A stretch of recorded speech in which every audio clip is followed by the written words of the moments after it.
Good afternoon, folks. My name is Kurt Hitzemann, County Court Judge here in Hernando County. You folks are here for your first appearance. The purpose of the first appearance is so that you may be informed of the charges against you.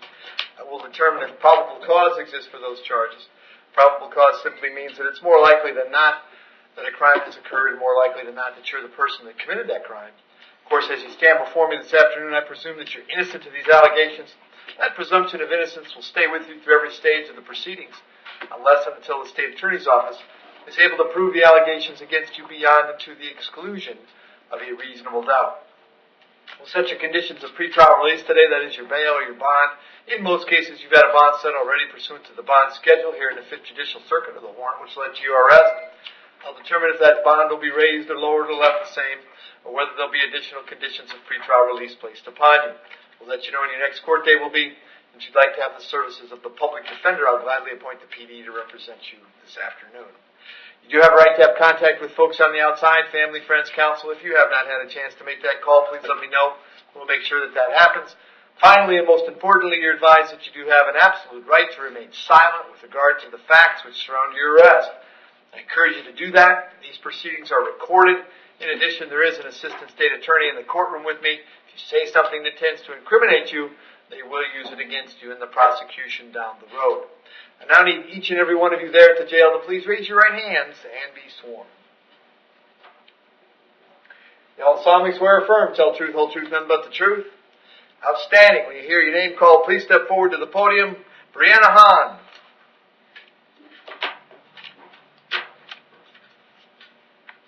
Afternoon, young lady. What's your date of birth? 12/01/91. Very good. Brianna, you're here on a warrant signed by Judge Heinemann. He found probable cause for one count of violation of a domestic violence injunction. As to that charge, do you wish to represent yourself? Do you plan to hire a private attorney? Would you like me to appoint the public defender? Just the public defenders. I'll appoint the PD, Steve. Yes, Your Honor, there's a domestic battery in 2011, a violation of pretrial release conditions regarding that domestic battery, also in 2011. Another battery in 2013. Prostitution charge in 2013. An aggravated battery in 2014. Another battery in 2017. And I believe that is all. Okay. And, Brianna, I have an address for you on Randboy Road in Spring Hill. Is that where you live? No, sir. I'm actually living in Fort Lauderdale because of these incidents. Okay. What's the address in Fort Lauderdale? It is 3660 Inverary Road, Lauderdale, Florida. Okay. And do you have a job these days? Actually, I recently just got pregnant. I just found out I was pregnant, and I'm actually living with somebody. Okay. All right. I'm going to set your bond at $1,000. Condition of the bond is that you have no contact with Kelly Buchholz. No contact means no contact of any kind. You don't call, you don't write, you don't email, you don't text message, you don't contact her through any social media. Don't have a third person contact her. Don't go where she lives. Don't go where she works. No contact of any kind. You understand that now? Understood. Very good. I'm going to have you back in court on the 8th of February. Very important that you contact the public defender when you get out, okay?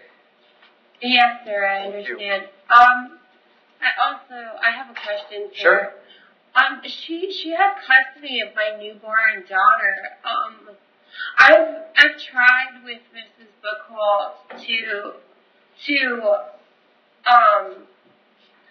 to irregard our troubles and issues with each other, and I've tried to speak with her as an adult, and she's incompatible with me, and she. Okay, Brianna, I'm going to interrupt you, and I apologize for interrupting. I don't like being rude, but she has a court order that says you don't get to talk to her. Okay, that's what that injunction is. So you don't get to try to talk to her about anything. Okay, and to the extent that you want to talk to her, then you would have to go back to court with the judge that gave her that injunction and talk about that. But for now, even, I don't even care what happens with that injunction, because while this criminal case is pending, you're not going to have any contact with her whatsoever, all right? Yes. Okay, thank you. Have a seat. And Valentine was a bond out, right? Yes, sir. Xavier Collins. Afternoon, sir. What's your date of birth? 020699. All right. Mr. Collins, I have a warrant for you out of Pinellas County. Apparently a judge down there thinks you failed to appear, and then that judge set your bond at $5,000. It's an out-of-county warrant, so I can't change that. If you can post the $5,000, Xavier, you can get out of jail here, go down to St. Pete, find out when they want you in court. If you don't have the ability to bond out, then we'll let Pinellas know that right away. I'll give them 5 days to come get you. If for some strange reason you were still here in 5 days, they'd bring you back to see me, and I'll find out what the holdup is, all right? Excuse me, I talked to Dave Bunsman today, and Dave, he said that the judge down there said it was a mistake why they picked me up, and I wouldn't even be coming to first appearance. Okay, well, there's nobody here saying it's a mistake. Okay. All right? Sorry. Alexander Dean.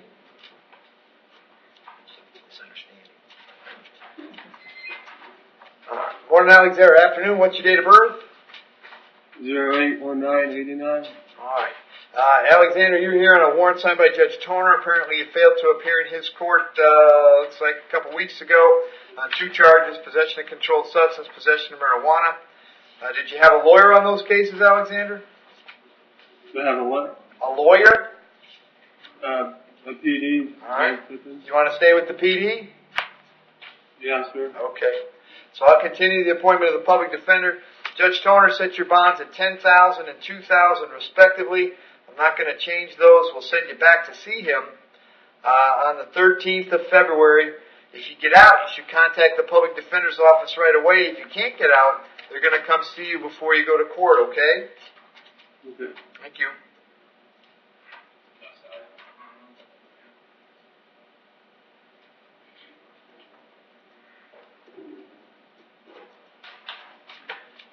Jake Fire.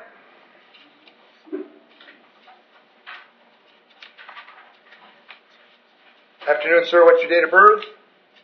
March 2nd, 1988.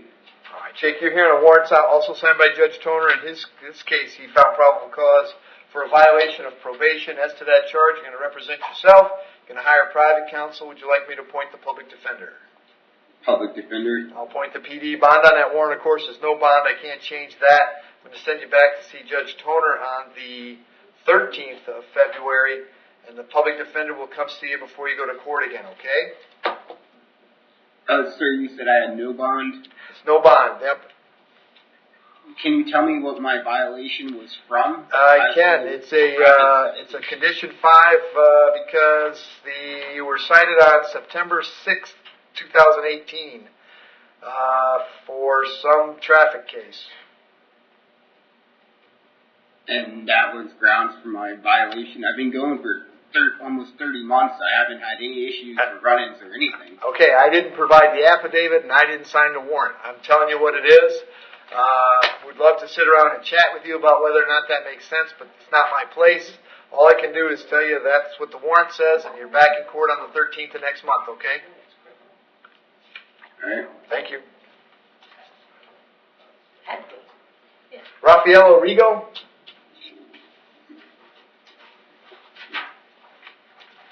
Afternoon, sir. What's your date of birth? 10/11/85. All right, sir, I have 2 issues for you today. The first is a warrant signed by Judge Toner. He found probable cause for a violation of probation. And then we have new charges of possession of firearm by a convicted felon, carrying a concealed firearm, and 2 counts of resisting without violence. There's probable cause for those charges. As to those charges, you wish to represent yourself. You're going to hire private counsel. Would you like me to appoint the public defender? Public defender for now. I'll appoint the public defender for now.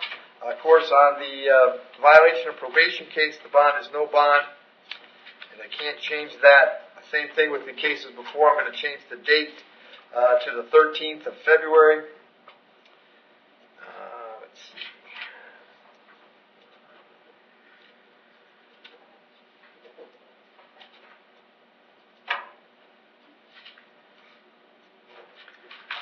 And then on the new cases, I'm going to leave the bonds per the schedule, which is $10,000 on the possession of firearm, $2,000 on the concealed, and $1,000 on the 2 counts of resisting. That's another $14,000. But of course, you can't bond out anyway because of the VOP. I'll move that one also to the 13th of February, so your cases are coming back at the same time. Public defender is going to come see you before you go to court again, okay? All right, thank you. Thank you.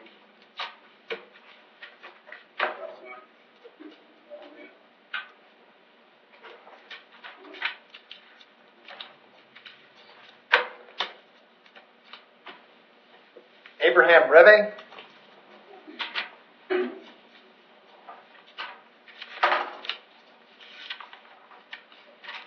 Good afternoon, Yes, sir. What's your date of birth? 8887. All right, so I have 2 charges. I have a DUI and property damage and DUI. There's probable cause for those charges. As to those charges, you wish to represent yourself. You're going to hire a private counsel. Would you like the public defender? I'd like to hire a private counsel. Very good. State, what can you tell me? Your Honor, it appears as though he just pled October 3rd of last year to a disorderly intox. According to his thesis, if he paid the fine that day, he was not on probation, so I'm assuming there's probably not a bop coming. He also has an assault from 2016 out of Illinois. And I want to say that was it. I think the others were wrong. Yes, Your Honor, that's it. Okay. And Abraham, I have an address for you on Emerson Road. Is that where you live? Yes, sir. How long have you been there? I just moved here in July. Okay. From Illinois? Yes, sir. Okay. Do you have a job here? Yes, I'm a self-employed contractor. Okay. What sort of work do you do? I specialize in kitchens and baths. Okay. I'll set your bond to $500 on each count, so your total's $1,000. I'll have you back on the 8th of February. When you speak to your lawyer, make sure you tell him that date, okay?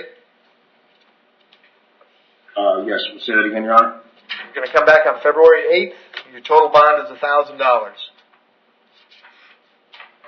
Okay? For both charges, total bond is $1,000. $500 on each count, right? Thank you, sir. Thank you. James Sword.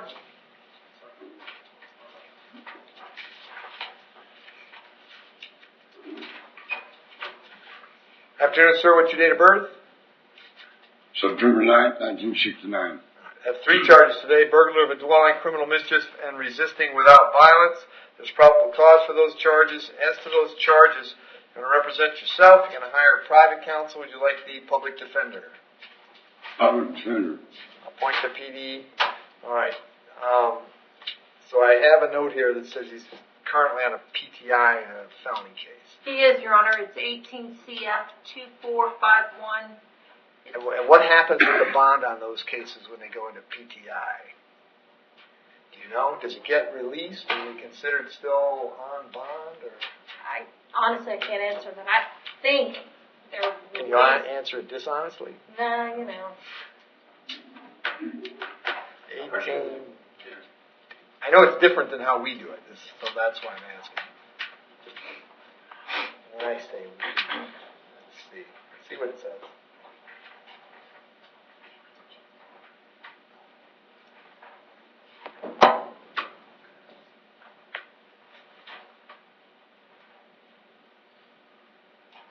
See, it looks like he never bonded out in any event. So, well, it looks like he never posted a bond. He was in jail, and they put him on PTI, and so now he's on PTI. And he stayed in. No, he got out. He's on PTI, and then this happened. Oh, okay. Hang on. Here's the contract.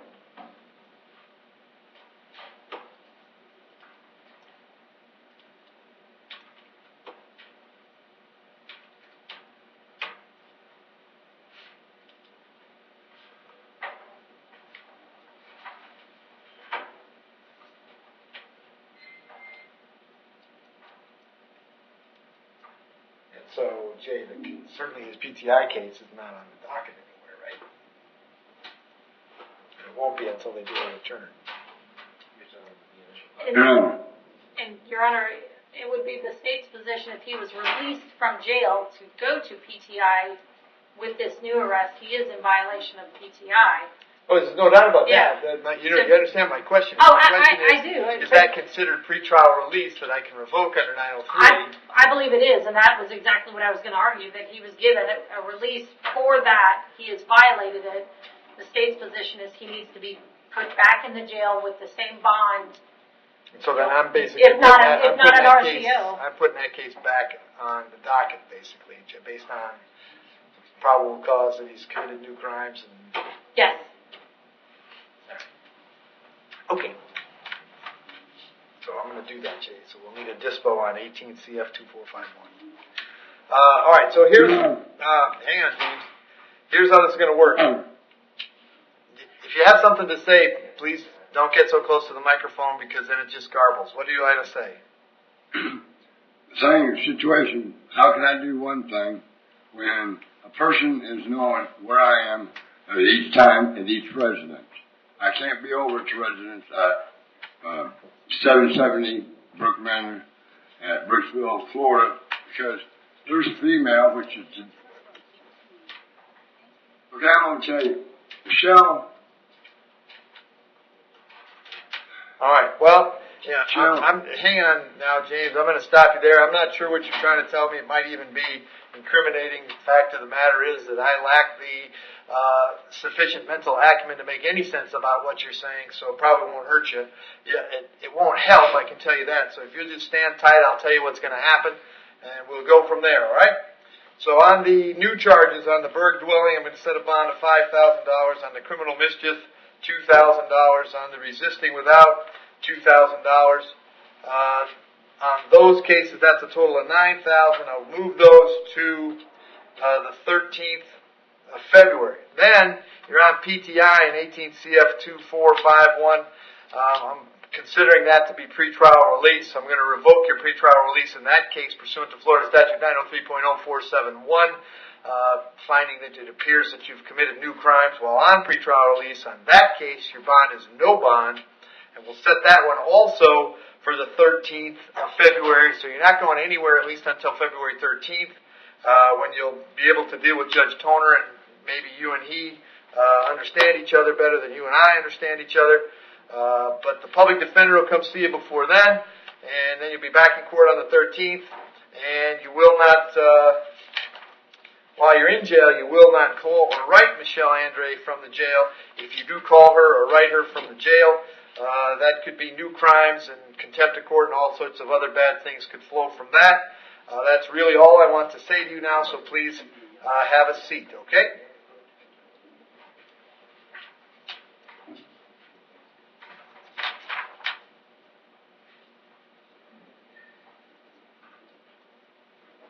Okay, that was it. Delquan West. Morning, Your Honor. Mr. West, how you doing? What's your date of birth? 4/5/1984. And so, Mr. West, this is two warrants, both signed by Judge Rupi. One is for a violation of probation. The other is for failing to appear on a suspended license. Do you know the rec on the VOP? 120. Okay. They're looking for 120 days in the county jail on the VOP, so it doesn't make any sense to resolve that today. As to those charges then, Mr. West, you want to represent yourself? You're going to hire private counsel. Would you like the public defender? Public defender. Is it a possibility that I can be reinstated? Not today. Not today. That's what I'm going to do is send you back to see Judge Ruby. And then if you want, I've appointed the public defenders, so they're going to come see you before you go back to court on February 8th. And if there's a way to get you reinstated without doing 4 months in the county jail, that's where they're going to figure it out, okay? Is it a way that you can give me a closer court date? February 8th is as close as it's going to get. Yeah, that's February 8th is 2.5 weeks, 3 weeks. I know I have a sick mother that's in Syracuse, and I would like to get back up there before she passed away. My mother has AIDS. Oh, well, I'm definitely not letting you out now because you're telling me you're going to flee the jurisdiction. No, I'm not fleeing the jurisdiction. Yeah, well, that's what that is. Syracuse ain't in Florida, is it? I know, but I'm not fleeing the jurisdiction, Your Honor. I just want to let you know that my mother is real sick. She has AIDS. My man, I feel that pain. I lost my mother in February, but the bottom line is you have a fail to appear and a VOP for not reporting, and you're telling me you're going to leave the jurisdiction. You're not going anywhere. No, I did not say I was going to leave. I would have to. Yes, you did. You said my sick mother in Syracuse, and I want to get up there. That means you want to go to New York. That's fleeing the jurisdiction. You're not going. So the bond on the FDA is $2,000. The bond on the violation of probation is no bond. You'll be back in court on the 8th, and you can finish telling your story to your lawyer when he comes to see you. All right? Yes, sir. Thank I you. wouldn't want to leave, though, Your Honor. That's not what I wanted to do. I know. Did I hear that Mr. Valentine bonded? Valentine bonded.